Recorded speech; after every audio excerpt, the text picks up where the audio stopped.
You got to ask yourself some questions about that, but LA seems more and more plausible with each passing day because it's believed that he's got at least a couple of $20 plus million homes here in Brentwood.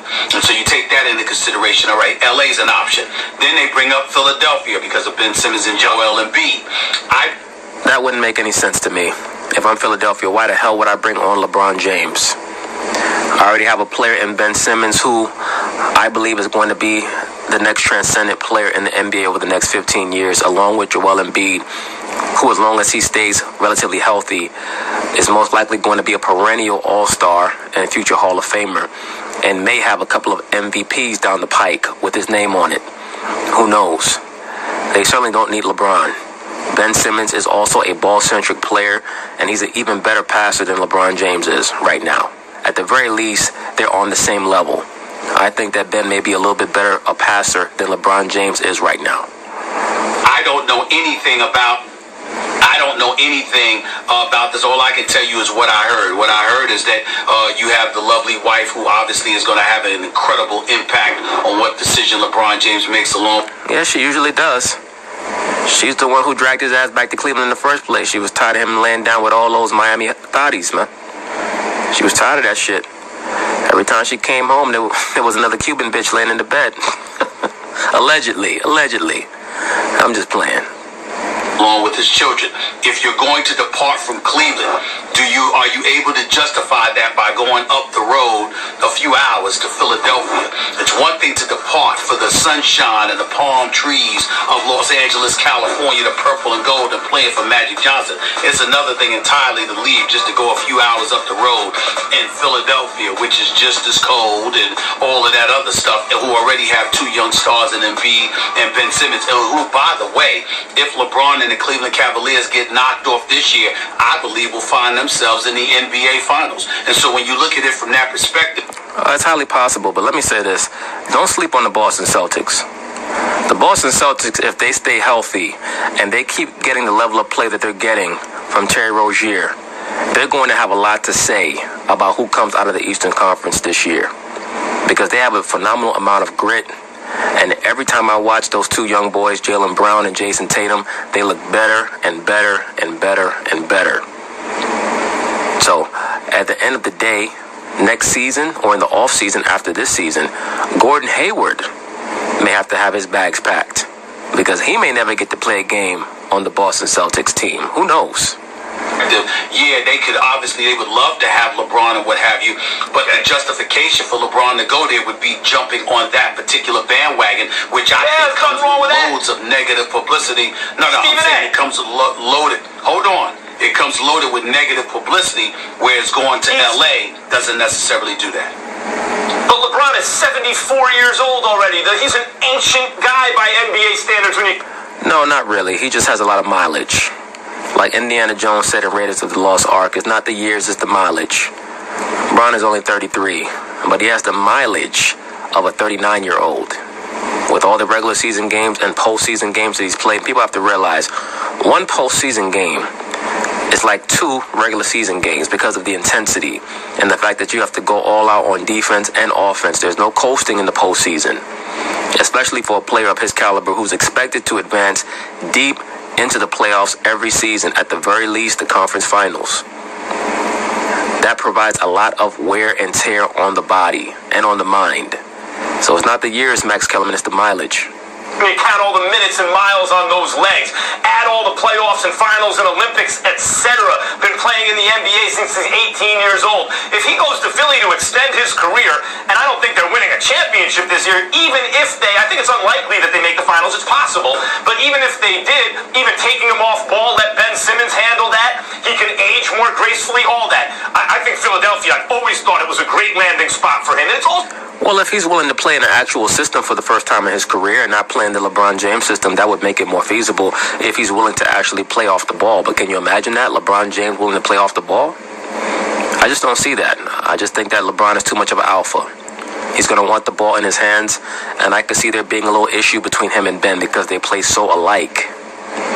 Oftentimes when people have personality types that are too much alike, it will lead to some type of contention down the line.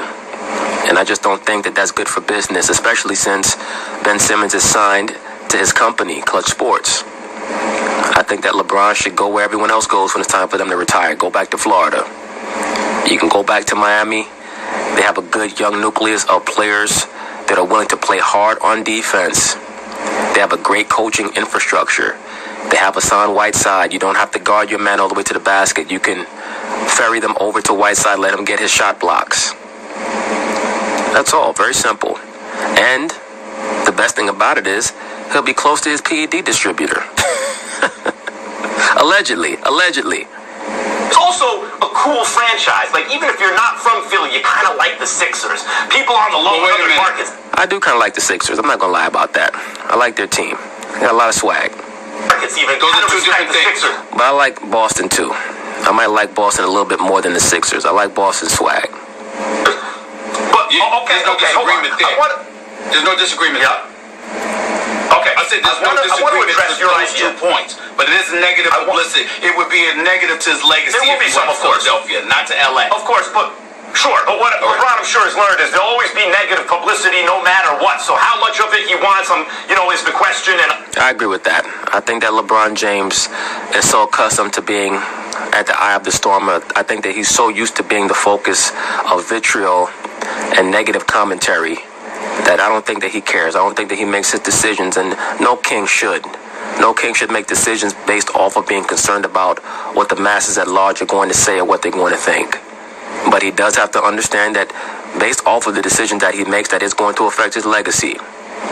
And I'm sure he has the apparatus to deal with it and the experience, the calluses to deal with it at this point in his life.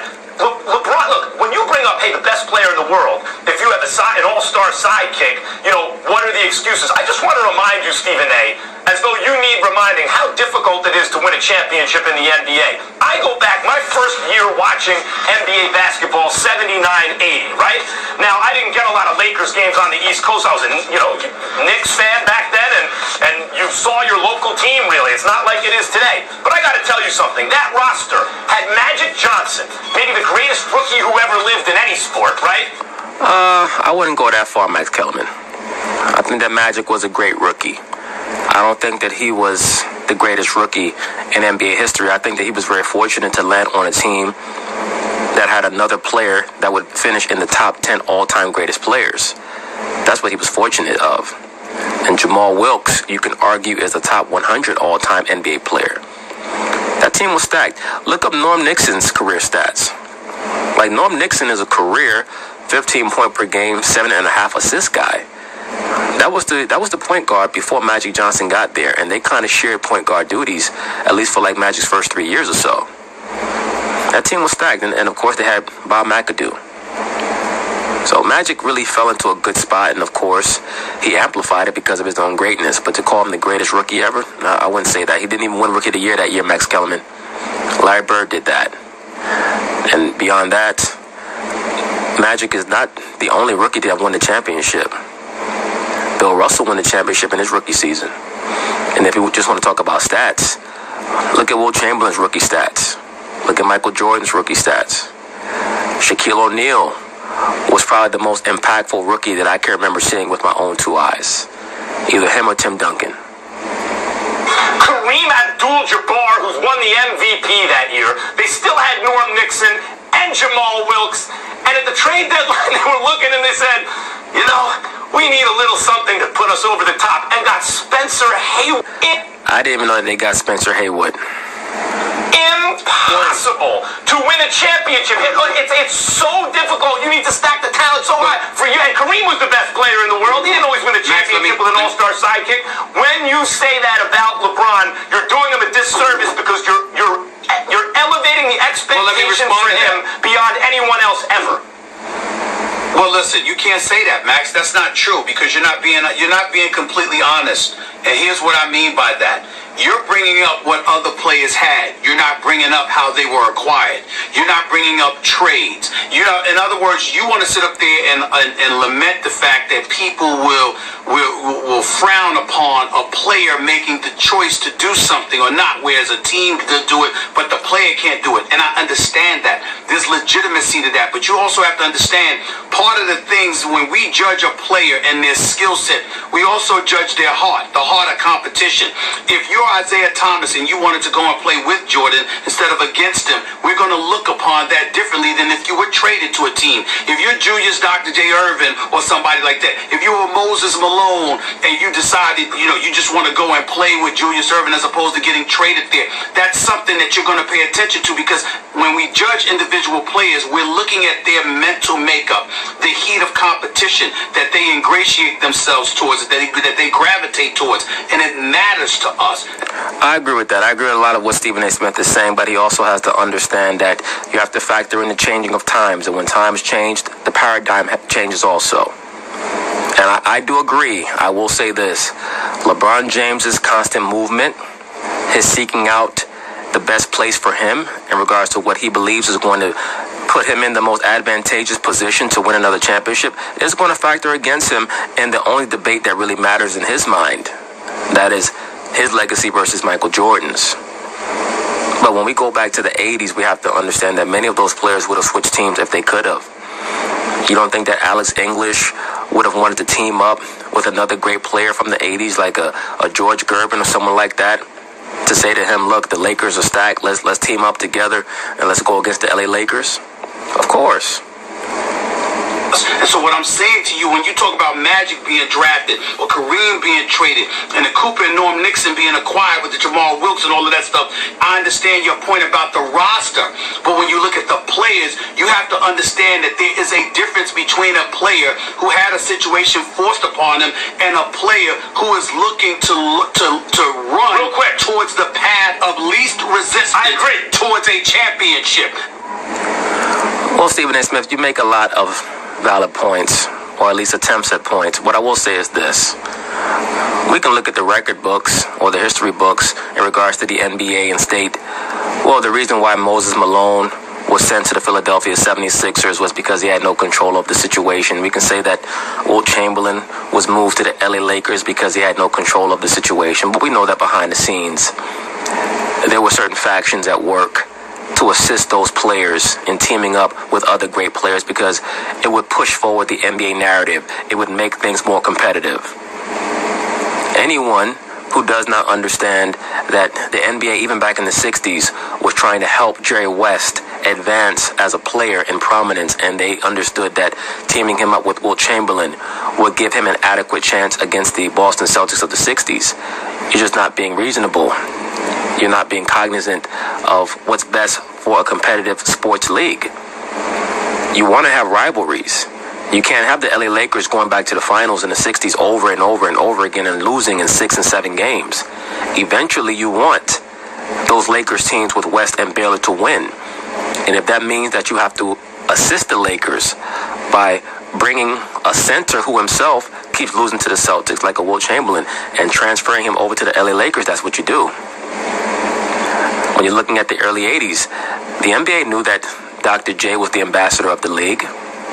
They did him a solid and assisted him in finally getting the championship that he so richly deserved by teaming him up with another great center, a great big, that being Moses Malone, one of the top 15 players to ever play. That does matter. Real quick, the question, should it affect LeBron's decision? To me, in that case, I agree with what you just said, is absolutely yes. If you're going to be the type to choose where you play anyway, you're going to take that criticism. Boy, you better choose right. You better choose a team that actually gives you a chance to win a championship. This Cavs team does not. Yeah, outside of Kevin Love there. Does not. I'm going to say this, Molly. Philadelphia does not need LeBron James. Totally agree. I know the city would love to have it could hurt Ben but they Simmons. don't need LeBron James. I agree with you, Molly. You could argue it could hurt Ben Simmons I totally accept that argument. having LeBron James there. Well, listen.